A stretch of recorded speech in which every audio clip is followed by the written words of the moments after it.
तो हेलो दोस्तों, तो आज हम एक्सप्लेन करने वाले हैं हाल ही में आई हुई एक शानदार सा मूवी, जिस मूवी का नाम है 80। तो चलिए अब हम बिना देरी के इस मूवी को स्टार्ट करते हैं। तो स्टोरी की शुरुआत में हम एक लेडी को दिखाते हैं जिसकी हालत काफी ज्यादा खराब थी और उसे एक आदमी लेकर हॉस्पिटल जा रहा था। इस लेडी का नाम था परिमा, जिसे साथ किसी ने दुष्कर्म करके यहाँ फेंक दिया था। फिर हमें पास्ट का सीन दिखाते हैं जहाँ परिमा अपनी फैमिली के साथ रहती थी। हमें यहाँ पता चलता है कि परिमा एक स्कूल टीचर है और उसका एक छोटा बेटा है, वही उसका पति का नाम विनय है। यहाँ से एक दोनों अपने बच्चों को स्कूल बस में बैठाकर अपनी अपनी जॉब पर निकल जाते हैं। फिर यहाँ पर विनय का एक नया दोस्त कार्तिक आता है, जो कि विनय से इस शहर में की बुराई कर रहा था। कार्तिक को देखकर हमें समझ पाते हैं कि हमें इसके साथ कुछ बुरा हुआ है, इसीलिए वो थोड़ा डिप्रेशन में है। तभी कार्तिक को रास्ते में रवि नाम का एक लड़की मिलती है, जो कि कार्तिक की बहन थी। यहाँ इनकी बातों से हमें पता चलता है कि कार्तिक की वाइफ भी कावेरी, जिसकी कुछ टाइम पहले मौत हो गई थी, उसी समय पर कार्तिक कावेरी के पास नहीं थी, इसीलिए राविका कार्तिक को सुना रही थी जिसे टाइम पर कहाँ भाग गए थे। लेकिन कार्तिक के पास इसका कोई जवाब नहीं होता है। फिर रावी कार्तिक को एक मोबाइल देती है, जिससे बताती है कि इसे कावेरी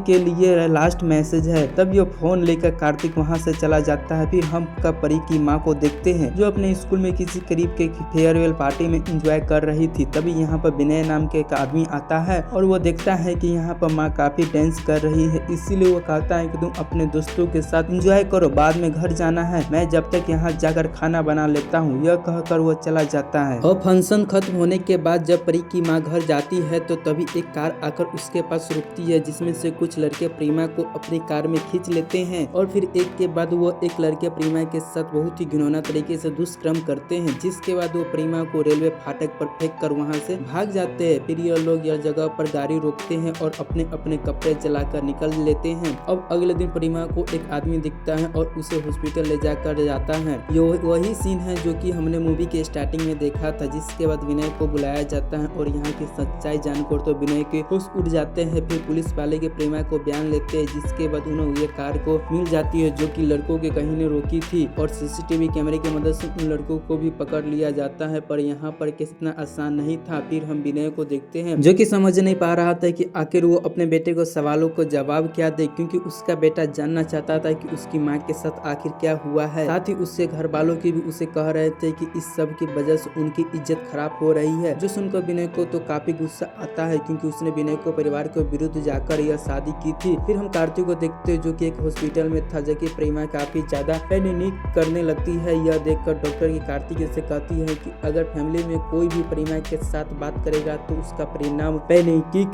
नहीं करेगी। जिसके बाद वो कार्तिक जाकर प्रेमा से बात करता है, लेकिन ऐसा करते हुए वो अपनी बीवी कावेरी की याद आ रही थी। यहाँ हमें एक बात यह भी पता चलता है कि कार्तिक को भी पैनिक अटैक आते हैं, क्योंकि वो कावेरी की मौत के काफी ज्यादा पछताता है। जिसके बाद वो अपनी वाइफ कावेरी को ऑडियो क्लिप सुनाता है, जिसे कावेरी वो कह रही थी कि वो जल्दी से वापस आ जाए और उससे देखना चाहती है। फिर आगे वह कहती है कि तुम नहीं जा रहे हो क्योंकि बात नहीं है, मैं जा रही हूँ, तुम अपने आप की गिल्टी मत मानना। यह सुनकर कार्तिक को रोने लगता है। इसके बाद कार्तिक अपने सीनियर से जाकर मिलता है और उससे हमें पता चलता है कि कार्तिक एजेंट में वो उस समय किसी भी मिशन के कारण अपनी बीबी के पास नहीं था और असल में कावेरी किसी कार ने उड़ा दिया था। लेकिन जब सीसीटीवी चेक किया गया तो पता चलता है कि कार के नंबर प्लेट ही नहीं थी, जिसके बाद उस कारण वो उन लोगों को कभी पता नहीं कर चल पा रहा है। हालांकि यहाँ कार्तिक के सीनियर उसे समझाते हैं कि आखिर वो सब तक यह सोचता रहेगा कि, लेकिन कार्तिक समझ नहीं पाता है। अब अगले दिन की कार्तिक के रवि के पास आता है, जो कि लॉयर है और यह कावेरी के लॉयर की जिसकी एक्सीडेंट थी। यहाँ की कार्तिक के रावी को बताता है कि विनय मेरा दोस्त है और मैं चाहता हूँ कि तुम मुझे ये केस के, जिसे वो रावी पहले से ही केस पढ़ रही थी, इसीलिए वो मान जाता है कि फिर जब कोर्ट केस के शुरू होता है तो जहाँ पुलिस वाले ने इन चारों के अपराधियों को पकड़ लिया था, तब यहाँ पर पोजीशन के लॉयर के कहता है कि ये चारों निर्दोष है। फिर यहाँ पर लॉयर कहता है, बताती है कि यह कार लेकर शादी में जा रहे थे, इस कार को किसी ने चोरी कर लिया, जिसके कंप्लेंट में इन्होंने फाइल की है, इसीलिए ये कार को जो भी कुछ हुआ है इसके इन लड़कों का कोई भी लेना देना नहीं है। यहाँ पर तो हम देखते हैं कि इन लड़कों में से एक लड़का जिसकी वकार थी, उसके पापा का नाम दीपराज था, वो वहाँ कोशिश कर रहे थे कि कैसे भी करके इन लड़कों को बेल मिल जाए, क्योंकि दीपराज की बेटी की शादी है और वो भाई होना ही जरूरी है। वहीं हम देखते हैं कि प्रेमा को डीएनए सैंपल के साथ उन लड़कों के डीएनए सैंपल मैच ही नहीं हो रहा था। यह देखकर रवि कोर्ट से कहता है कि मुझे फिर से टेस्ट करवाना है। यह सुनकर जज भी परमिशन दे देती है। जब इन चारों को बेल नहीं मिलती है तो जिसके बाद रवि प्रेमा से बात करती है, जो कि प्रेमा से उसे बताती है कि हमें समझ दीपराज की कार के 4 नहीं बल्कि 5 लड़के थे, एक ड्राइवर और काफी पीछे जबरदस्ती करने वाले। तो यहाँ प्रीमा बताती है कि वो ड्राइवर सबसे पहले भी कह रहा था कि वो लड़की जो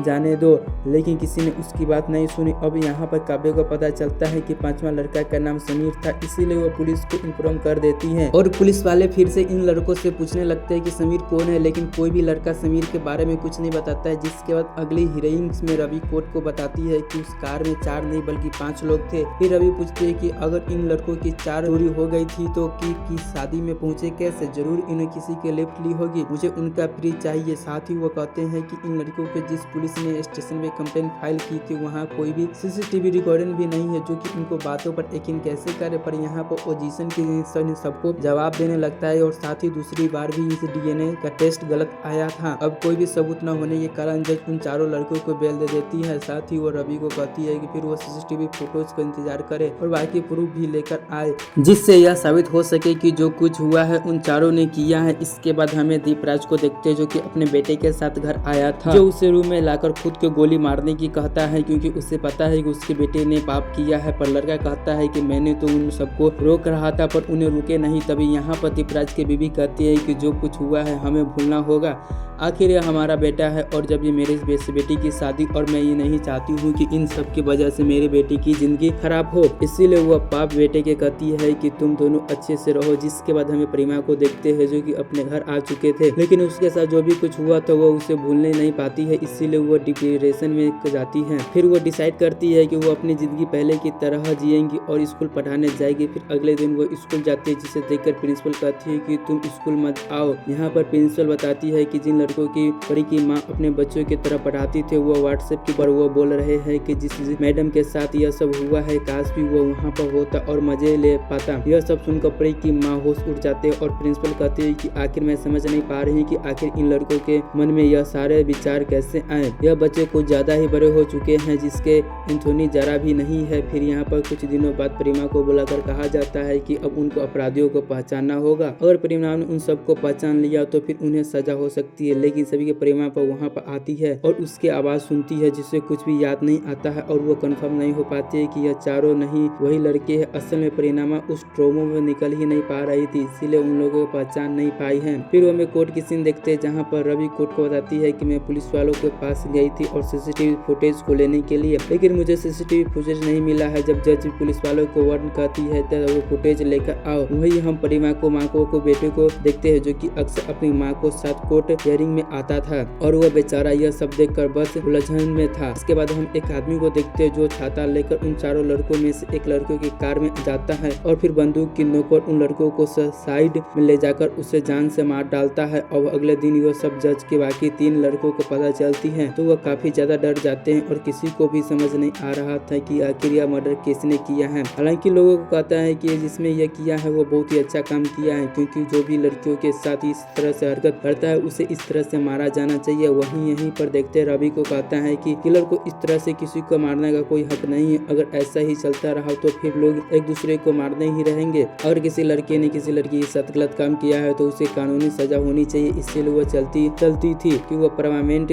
सोल्यूशन किया जाए ताकि आइंदा कोई भी लड़का किसी हरकत न करे। हालांकि रवि जब वीडियो को सोशल मीडिया पर पोस्ट करती है तो उसे काफी ज्यादा ट्रोल किया जाता है। फिर एक दिन रवि को पता चलता है कि पुलिस वालों की कुछ सबूतों के साथ छेड़छाड़ कर रहे हैं, यानी उन्हें खरीदे जा चुका है। यह देखकर रवि को पुलिस वालों को संजय के बारे में काफी कुछ सुनाती है, क्योंकि संजय रवि के साथ केस के काम कर रहा था। जिसके बाद हम दीपराज और पोजीशन को लॉयर को देखते हैं जो कि इस रवि को मिलने जाते हैं। दीपराज कहता है कि उसके बेटे ने कुछ नहीं किया है, इसीलिए वो कहता है कि उसका बेटा इन सब से बाहर निकले। जो देखकर रवि दीपराज से कहती है कि अगर आपका बेटा सरकारी गवाह बनेगा तो उसे कम से कम सजा दिलवाऊंगा, वो भी केवल 2.5 साल की। जिस पर वो दीपराज मान जाता है, क्योंकि रवि भी जानती थी कि दीपराज के बेटे सबको मना करने की कोशिश की थी। जिसके बाद हम दीपराज को बेटे को देखते हैं जो कि आज अपनी गर्लफ्रेंड से मिलने के वो आता है, लेकिन तभी यहाँ पर एक आदमी उसे भी मार डालता है। हम फिर कार्तिक को बॉस को देखते हैं जो कि रवि से मिलने आया। वहाँ रवि को बताता है कि कार्तिक बहुत ही गुस्से में है, वो कुछ न कुछ कर रहा है। जिसके बाद रवि कार्तिक के पास आती है और उससे डांटने लगती है कि अगर इन लड़कों को मार रहा है तो ऐसा न करे। असल में कार्तिक के बस ने ही रवि को हिंट दे रही थी। इन लड़कों के सबसे पीछे कार्तिक का हाथ था, लेकिन कार्तिक इसका कोई भी जवाब नहीं देता है। जिसके बाद हम एक दूसरे को लड़के को देखते हैं जो कि आज अपनी गर्लफ्रेंड से मिलने आया था। तभी वहाँ पर कोई किलर आ जाता है, लेकिन वो लड़की उस किलर की वीडियो बनाने लगती है। यह देखकर वो किलर उसी को गोली मार देता है, जो कि देखकर वो लड़को भाग निकलता है। लेकिन उस लड़के ने भी किलर को चेहरा नहीं देखा है। असल में कार्तिक की तरह से बाकी लोग भी उन लड़कों को मारना चाहते थे जिन्होंने ऐसा दुष्कर्म किया। फिर यहाँ रवि को समीर को पता लगा लेता है कि 5वां लड़का, और रवि को एक सीसीटीवी फुटेज मिलता है जिसमें से यह साबित किया गया था कि यह 5 लड़के। फिर रवि समीर को फैमिली से भी मदद लेती है ताकि वो समीर को लोकेशन को पता लगा सके। असल में समीर की बेटी भी परिणमा स्कूल में पढ़ती थी, इसीलिए वो जानती थी कि परिणमा के साथ कितना बुरा हुआ है। जिसके बाद ये लोग समीर को पकड़ने की पूरी कोशिश करने लगते हैं, लेकिन इस बार संजय स्थिति नहीं लेना चाहती और समीर को पुलिस स्टेशन आता है। और इसके बारे में जब सीनियर को पता चलता है तो अब संजय को काफी डांटने लगते हैं और वो कहते हैं कि अगर तूने फिर से मेरी बात नहीं सुनी तो मैं तुझे एक्सपोज कर दूंगा और कैसे तूने अपनी जेब भरी। और लेकिन इस बार संजय को कोई जवाब नहीं देता है। फिर हमें कोर्ट का सीन देखते हैं जहाँ पर हियरिंग होने वाली थी, लेकिन उसी समय पर रवि को कोई एक फेंक देता है क्योंकि रवि को वीडियो बनाई थी जिसे दुष्कर्म करने वाला ऐसे ही मरना चाहिए, उन्हें ऐसे लिए कानून। अब यह सब होने के बाद होश उड़ जाते हैं, लेकिन उसके बावजूद वह केस के लिए आती है और यहाँ पर अपनी वो प्रेमा को बयान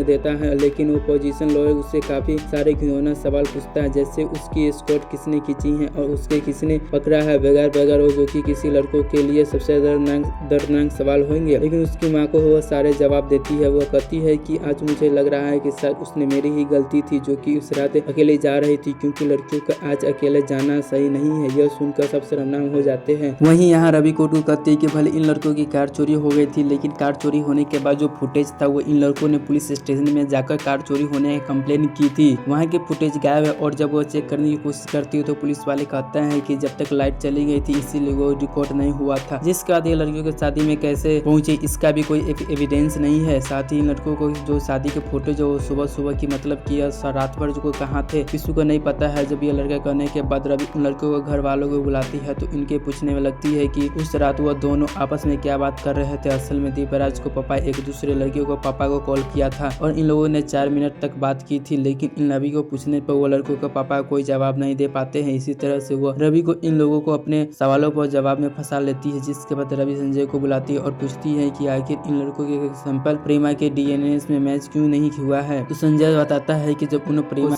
से मिले थे तो उन्होंने सभी पैसे मिले और उन्होंने उस सैंपल को डिस्चार्ज किया गया था, इसलिए उन लड़कों को सैंपल कभी भी परिणाम को मैच नहीं हुआ है। यह तरह से सुनकर जो जज को होश उड़ जाते हैं। यहाँ तक कि संजय उन लोगों के नाम को भी लेता है जिन्होंने केस के पैसे खाए हैं। यह सुनकर जज को भी कहते हैं कि सारे पुलिस वालों को एक्शन लिया जाएगा। और फिर हम कार्तिक को देखते हैं जिसके बाद सीनियर को उसे समझाते हैं कि तुम्हें यह सब नहीं करना चाहिए था और इन सबको एक कानून है उससे सजा हो देगा। तब यह देख के सुनने के बाद कार्तिक को भी लगता है कि उसे खुद को पुलिस को हवाले कर देना चाहिए, इसीलिए वो पुलिस स्टेशन जाकर सरेंडर कर देता है। इससे रवि समीर की बेटी को कोर्ट में लाती है और समीर को बेटी बताती है कि उस रात पापा घर लेट आए थे और रात को वो अपने कपड़े जले रहे थे, साथ ही उन्होंने चेहरे पर निशान भी था, ऐसा लग रहा था किसी को नाखून उन पर वार किया गया है। यह सब सुनकर लॉयर भी समीर को बेटी की परियों को उठपटांग इल्जाम लगाने लगता है। फिर लॉयर समीर की बेटी को पूछता है कि क्या तुम्हें लगता है कि तुम्हारे पापा यह सब काम किया होगा। इस पर समीर की बेटी कहती है कि मुझे इस बारे में कुछ भी पता नहीं है, लेकिन पहले से उन्होंने काम किया है, वो भी मेरी माँ के साथ। यह सब सुनने के बाद रवि को कोर्ट को बताती है कि 13 साल पहले समीर की जो भी वाइफ थी उसके साथ समीर भी दुष्कर्म किया था। जिसके बाद यह सब कोर्ट में गया था। मामला निपटाने के लिए समीर ने शादी का प्रस्ताव किया था। इस तरह से उसने लड़कियों के साथ जिसने गलत किया था उसी आदमी को उसका पति बन गया है और उसकी आज की बेटी उन्हीं ने पाप कहती है, जो कि किसी भी औरत के लिए सबसे दर्दनाक चीज है। आगे रवि को बताते हैं कि कई सारे लड़कियों के साथ ऐसा इंसाफ किया गया है, लेकिन यह सच में कोई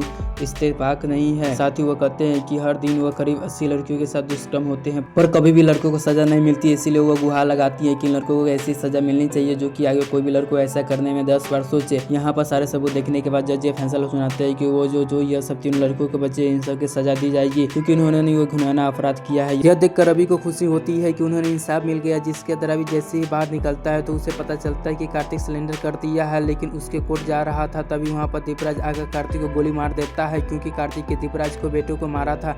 यह देखकर रवि कार्तिक को पास आती है, लेकिन तब तक उसका मौत हो गई थी। यहीं पर ये मूवी खत्म हो जाता है। तो दोस्तों आपको ये मूवी कैसा लगा आप हमें कमेंट करके जरूर बता दीजिएगा। जय हिंद जय भारत।